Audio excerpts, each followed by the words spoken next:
Voleybolçuların açıq şəhər birinciliyi Gəncə Dövlət Universitetinin idman zalında oktyabrın 24-də start götürdü.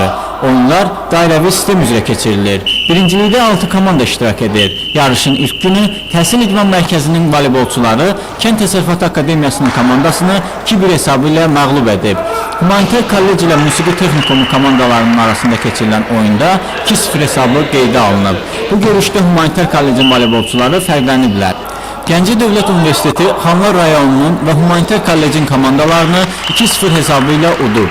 Oktyabrın 25-də Kənd Təsərrüfatı Akademiyası Xanlar rayonunun komandasına 2-1 hesabı ilə qalib gəlib. Eyni gündə Musiqi Texnikumu ilə Təhsil İdman Mərkəzinin yetirmələri qarşılaşıblar və oyun 2-0 hesabı ilə Təhsil İdman Mərkəzinin voleybolçularının xeyrinə başa çatıb. Bütün təhsil müəssisələrinin rəhbərlərindən xahiş elədim ki, komandaların cəlb olunmasında bədən tərbiyə müəllimlərinin tələbələrin asudə vaxtının səmərəli təşkilində bizə köməklik eləsinlər.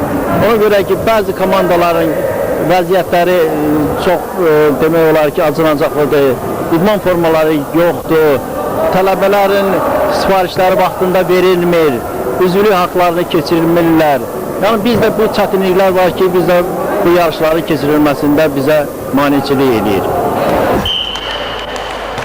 Bugünə kimi keçirilən oyunlarda hələlik Gəncə Dövlət Universitetinin komandası xal hesabı ilə irəlidədir. Qeyd edək ki, birincilik oktyabrın 27-sinə kimi davam edəcək. Vüsal Məmmədov, Teymur Məmmədov, Xəbər Plus.